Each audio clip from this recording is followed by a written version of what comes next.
Hey everybody, welcome back to the channel. I've been cooking along on the Super M lately, as you can see behind me, but we have to take a little bit of a break from that today.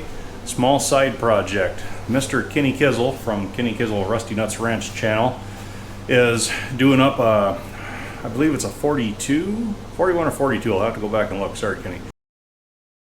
I believe it's 42 Farmall H memorial project. He's just about done with it, has it looking really nice, really sharp. It's had a complete mechanical, complete cosmetic, and he ran into a bit of a snag the other day and wondered if I could be of some assistance, and I said sure. So well, I'll just show you on the bench right here. He sent me this freshly painted U-joint assembly, and this is for his steering shaft connection between the upper shaft that has a steering wheel on and then the worm shaft that goes out front to the steering bolster. He had to renew this U-joint because his was completely wore out and then some, so he got this U-joint crossed with these two yokes on each end, and the trouble is the one yoke is a loose fit on the one shaft. So he was wondering if we could make a bushing or very thin-walled sleeve to take up that clearance.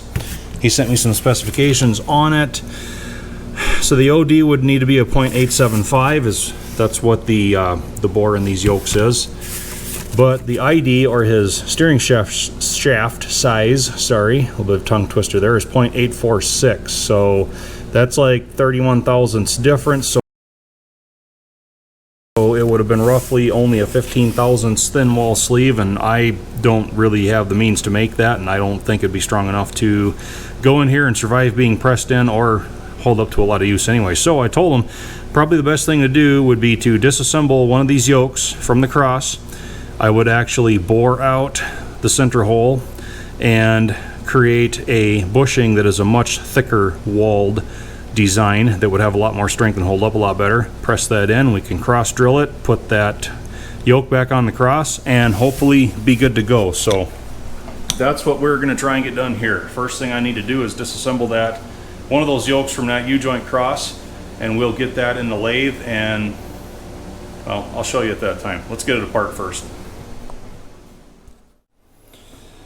Alright, there we go. Believe it or not, we're 30 minutes later just to get those two clips, those two caps, and this yoke off of the cross. I'm trying real hard not to ding paint because I don't know if Kenny has plans on recoating this or not. Boy, it's so much easier if you can just belt these things with a hammer and just knock those things apart, but it would have completely annihilated every bit of paint that was on here. You can see I'm still putting dings in it, but pretty much unavoidable with this. I'm pretty sure Kenny knows that. So anyway, this is the piece we're going to work on. So instead of making such a thin-walled bushing, I'm going to take this out to the lathe. Well, I'm going to take it over to the lathe, and the goal is to take this inside diameter out a bit. I'd like maybe like at least a 50 thousandths thick walled bushing, so that would be 100 thousandths or 1/10 would be taken out of that ID. But the first thing I'm going to have to do, I think, is put this on a mandrel so that I can turn down this outside diameter here, so that I can then have a concentrically round surface to put into the chuck, and then be able to take a boring bar and go in and do this inside. Because we're kind of rough here and we have bumps and everything else, I'm going to see what it's going to take to make that round. Alright, so we're going to take the rough off of this area here so that I have something I can actually put in the chuck, and it's concentric with the inner bore. So sorry Kenny, this is where I can't save any paint.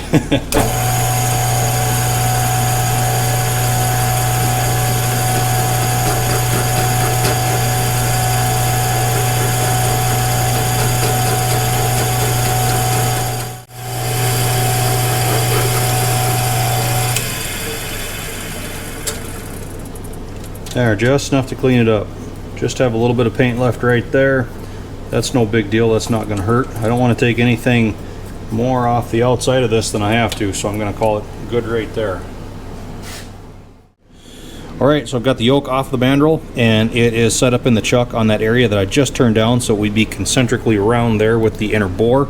And I have the largest boring bar in the tool holder that I can fit. This is the 1/2 inch diameter bar.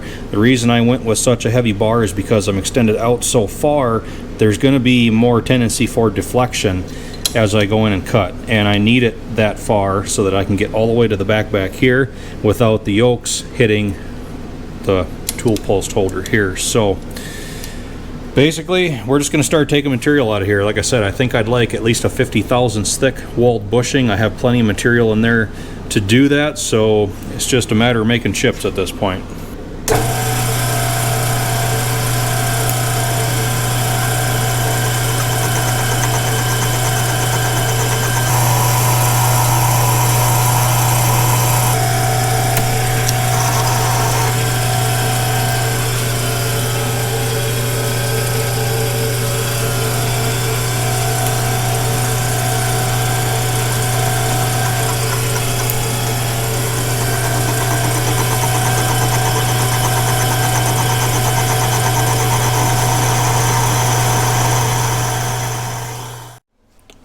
With that now, this yoke should be finished. The inside turned out very well. We were at 0.875 before. We are at 0.975 on this inside now. So that should finish that.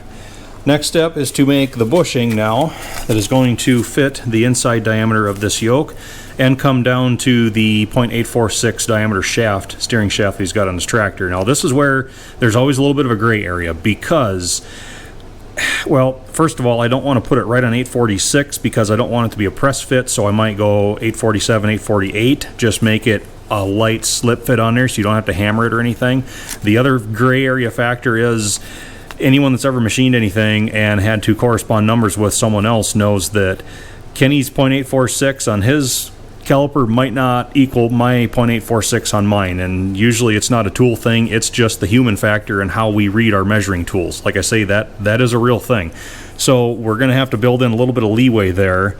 I don't want it to be rattling loose, but I don't want him to have to really have to deal with too tight of a fit either. I know, Kenny, you got a hone. You could probably take that out a little bit with your hone that'll fit in there if that's a little bit too tight. So I'm just going to oversize by a thousandths or two over that, and we'll just hope for the best.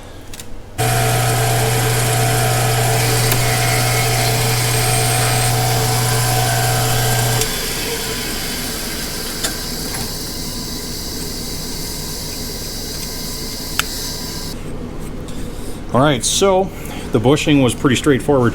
I had this one that was pretty much already to the correct OD. It was left over from a different project, and I just kind of quickly cleaned it up with a flat file and some emery cloth and verified measurements. That was right on, so I kind of cheated a little bit there, but hey, why make it any more work than it has to be, right? And I only had to take about 20 thousandths out of the ID. So right now I've got the ID right about 0.849. So I expect this to actually come in about a thousandths on the ID when I press it in the yoke. So that should put me to that 848 area. Should be in theory around 2 thousandths slip fit on the shaft. I think that's going to be about right. So all I need to do here is just cut this to length, dress the cut off end, and we'll press it into the yoke.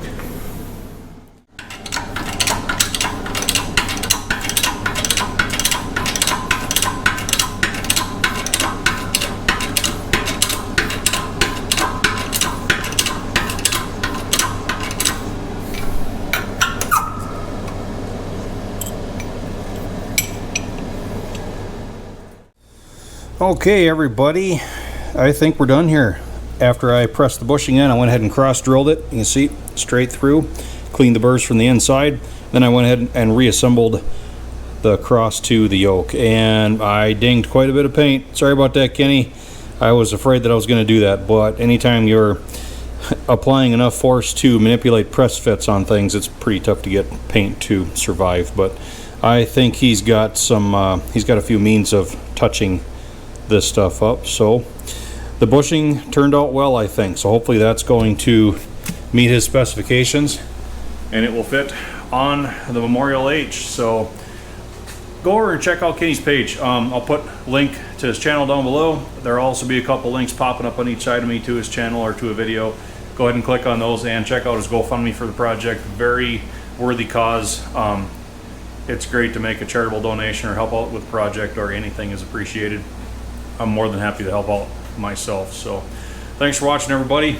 Check out Kenny's channel, check out the Memorial H, and please tune in again. Sure.